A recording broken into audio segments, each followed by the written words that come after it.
Hey guys, what is up? Lefty back here again, and thanks for checking out the video. So today we're going to do one of the videos that I like doing the most, which is kind of your helpful tutorial videos rather than a rant video or some type of review. So anyway, today we're going to be doing a crash course at the left-hander's use of the AR15, so let's get right into it. Okay, so one of my more popular videos, at least not really in terms of views, but in terms of response, was the kind of the left-handed use of non-left-handed handguns, right, like the Glock 19 and stuff like that. So I definitely want to do stuff like this. I think that's more helpful than any kind of review or whatever like that. Anyway, is the knowledge transfer rather than just saying, hey, this is a good piece of gear, go buy it kind of thing. So today we're going to be doing the AR15. This is a bone stock AR15. It's got the old school charging handle, not ambidextrous. It's only got one-sided safety lever, and it's got no ambi mag release or anything like that, and it's got no sights on it too. So this is your bone stock AR15. This is actually my first AR15 that I ever got, so it's kind of interesting.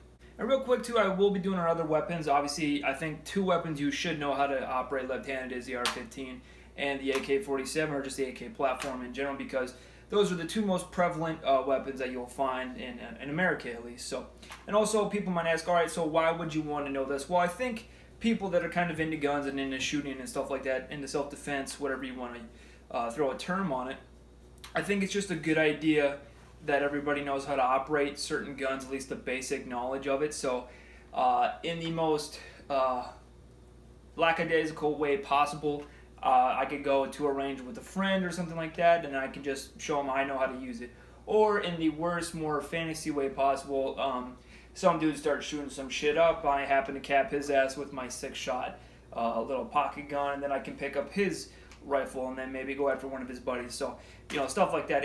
Whatever context you want to throw on it, it's fine. I'm basically just showing just kind of your basic knowledge for left-handed use of these guns. Alright, so getting into it, this is going to be, like I said, a very basic crash course. I'm not going to go over everything and stuff like that, but I think I'm going to go over kind of your need-to-know stuff. So one thing I think people need to know for left-handers is that you're going to want to, the rails is going to be obviously a little bit different. It could be just like your old stock kind of quad rail here, or just maybe the handguard, or maybe like a full-length handguard that is like 13 inches. It covers this, and it's free-floating and all this and that. So it's going to depend, but I would recommend for most left-handers to not grab your super far out kind of C-clamp thing like Costa for a couple reasons. One is that obviously the weapon is going to eject from the right side. If I have my hand, or my arm rather, super duper tight, I'm going to get brass in the wrist. That doesn't feel good. And then also too, depending on how wet or dry or whatever, depending, you're also going to get splashed either from burning powders or something like that, or metal, or even lube spraying off of the bullet carrier onto your arm, and that's not going to feel good. It's not painful or anything like that, but it's just kind of annoying. Just like getting brass in the face, it's kind of annoying. But so I would recommend not going the super duper hardcore clamp on the weapon, to just have more of a relaxed kind of thing, and make sure you kind of bend your elbow a little bit down. You can, if you need to, go aggressive and then just kind of pull in, and that should allow for the ejection to be fine, but just keep that in mind when you're shooting the weapon. Okay, so for the weapon control hand, you're going to want to, there's a couple ways of operating the safety if it's just a left side only. One way is to basically do it kind of in a manner of the AK style for your right-handed people, which is either to bring your finger up and down to take the safety off, or you can just kind of use your knuckle like that. It's going to depend. I personally just like to use my actual first knuckle of my finger here, where actually my knuckle actually exists, and just do that. I find that's a little bit faster than kind of bringing up the entire finger and riding it up like this.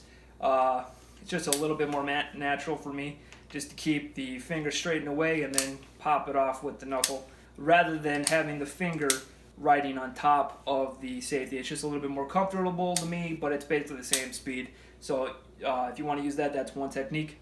The other technique is I'm not a big fan of for certain applications. I think for getting behind a rifle and sighting in a scope or something like that, I have no issue with this. But basically is to run the thumb on the other side of the pistol grip. Now this is easy and this is possible, and it's really not that bad. The only issue that you run into is that now if I have to reload the gun or I have to run, I'm going to want to swipe that thumb on the other side of that pistol grip for more control of the weapon. You can control it this way. It's just a little bit more awkward in my opinion. But obviously the benefits there is I can easily swipe it up and down very quickly, and this is very easy for me to do with a little practice. So either way is fine, just kind of a heads up. Okay, for the charging handle operation, pretty straightforward. The only way you're really going to be able to do this is just with your right hand and coming over and kind of grabbing it like this, and then just charging it back. This is obviously, one thing I would definitely recommend anybody that actually has an AR-15 to swap this out immediately. Everything else you can kind of get away with charging the weapon, because this is how you're going to charge the weapon and make ready, and then also handle malfunction clearances and all this and that. I just would recommend this is the first part that I always change out on AR-15s if it does not have any type of ambi charging handle. So obviously that's a pretty easy way of doing it, just coming over the top and doing that. Depending on what optic you have, like if you have an LPVO, that's obviously going to be a lot harder to do that because you're probably going to have it all the way back here. So it's not going to be possible to actually get your hand in there comfortably. So if that's something blocking, including my shit here, I can obviously charge it this way. This way is obviously not ideal. So if I had to do some type of reload, I would have to go something like this, switch hands, and then charge it that way. So it's going to depend there, but obviously if there's nothing including here, that's obviously the best way of doing it. Alright, so now we're going to get into the actual shooting of the gun, right? So first thing I want to talk about real quick is the safety. The safety is going to move regardless. The only instance or circumstance the weapon is going to be in where the safety cannot move is if the hammer is down. So if I pull the trigger on an empty chamber, obviously that's going to lock my safe, so just be aware of that. Otherwise, it's a good idea to have that safety on unless we have the gun in our shoulder and shooting or something like that. Obviously, it's a really good idea because the safety is so easily accessible and usable. Unlike the AK, which we'll get into, it's a really good idea to actually just run that safety each time. And one nice thing about this is it actually tells me what condition my weapon is in, right? So if I put that safety down and I get a click or something like that and I try to pull my safety back, obviously I'm not going to be able to do that knowing my hammer is down. And I'm going to roll that weapon from the shooting. I can actually easily look into the ejection port here, which is one thing that's really, really nice about being left-handed, is I have a very clear access actually into the ejection port here. So if my bolt is down, got a dead trigger, and my safety doesn't work, well, that tells me something's wrong with the gun. So obviously a remedial action is just to slap the magazine and charge the weapon again. Now you could have a whole bunch of failures, and we'll get into that a little bit later. But that is one nice thing about the AR, is that safety actually does tell you quite a bit about the condition of the weapon. All right, so pretty easy stuff so far. So let's get into more of the interesting stuff. So with reloads, it's going to depend on obviously circumstance and stuff like this. Some people like to strip the magazine, put it away, or throw it, get a new one, put it into the gun. It doesn't really matter. In my personal opinion, I actually do like to, if I'm shooting, click, and we get a empty bolt, or excuse me, the bolt locks to the rear, empty magazine. What I like to do is just from this position, drop my hand back, hit the magazine well, drop the magazine right on the deck, and then grab the new one, put it in, and then from there, for a speed reload, I'm going to reach my fingers around, get the old reach around, and then hit the bolt release right here. So that is one method, and I think this honestly is the best method because, like, again, if this is a bone stock AR-15, this charging handle sucks to actually charge the weapon with under duress and actually during a speed or emergency reload. So I think it's a good idea to get in the habit, if you have an AR-15 now, to actually do that. So if I come on target here, I shoot, I'm going to drop it back, drop the magazine to the deck, get my other spare ammunition into the thing, charge the gun, and now I'm back on target. So like I said, you can either strip the source of ammunition out, get my new one in, I can drop it to the deck, or I can do, obviously, go get, if you have big enough hands and you want to do something like that, I can, but it's empty, so I don't really know why you would want to do it like this, but this is an option as well, is to get my new source of ammunition, drop that on the deck, put that in, and then also just hit the bolt release as well. So it's up to you. All methods work, it's just kind of a personal opinion and a personal preference at the end of the day, I guess, with pretty much with anything. So one thing let's go into is tack reloads. Tack reloads is kind of an interesting topic. We're not going to get into the actual topic of the matter, but about when to do it and all that kind of shit. if you're going to decide to do a tack reload or administrative reload or whatever you want to call it, there are a couple ways you can do it. I have done this a whole bunch of times with the bolt closed and ammunition in the magazine, so it does have some weight. So if I press that button, the magazine does actually not want to fall out. Now obviously this could depend on certain guns and stuff like that, but I noticed if I bring it up into my workspace, right, so the gun is not perfectly perpendicular to the floor, I can hit that bolt, or I can hit that magazine release, pop it out, and it's not going to move, and I can actually run with this pretty consistently. Now, if you don't want to do that, that's fine, but this makes this technique a little bit easier. So you can either hit the button now, grab my ammunition, and do whatever method we're going to decide here, or I can leave it in the gun, bring it to the workspace, get my new ammunition, and now hit my button this way. It's going to depend on personal preferences, kind of play with both ways. I have done it where, I'm also trying to keep this in the frame as well.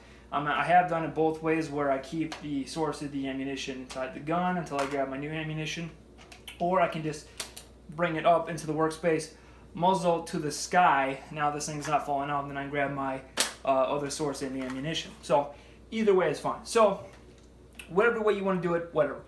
So now let's go into the ways we can actually tack reload this bitch.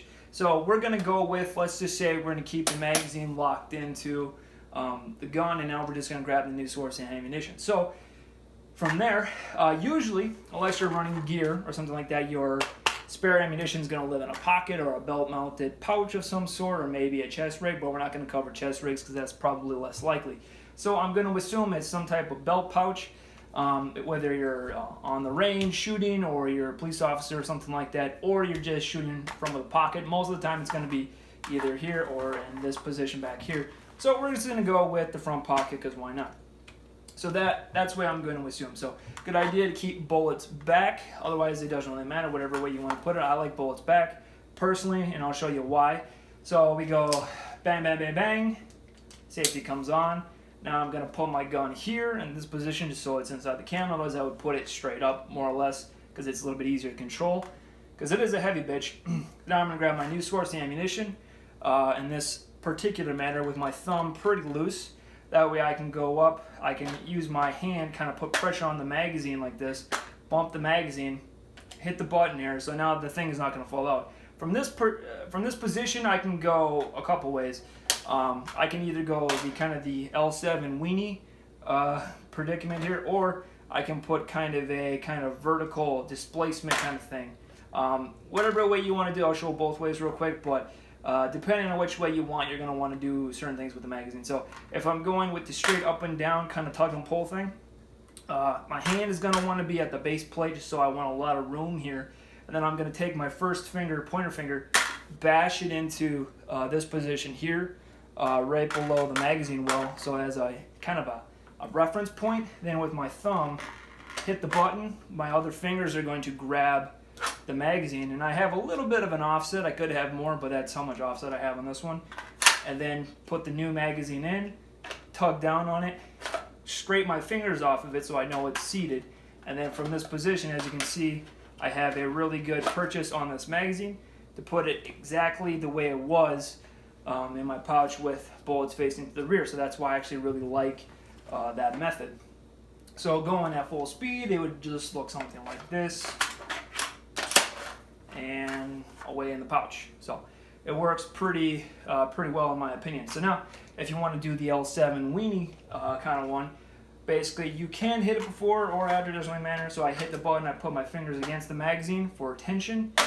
This really works really nice with PMags, as you can see with that lip on the base plate. So you can actually lock them in like that. Obviously this is a Lancer and this is a PMag, but L7 weenie it, rock it forward, push, and pull. Now I have the magazine in this position. This is actually really good clamp on it. From this position, as you can see, my bullets are facing forward. So if I wanted to go into the pouch, obviously, if my magazine orientation is such, it would actually be nice to have it like that. So that is one benefit of doing the L7 weenie technique. Or I have it like this, so I just have to spin around my hand and do it. So at speed, it would be basically like this, pull, and then swivel in my hand, and then put it in the pouch. or put it into the magazine. It's going to depend on personal preference there. Both ways work.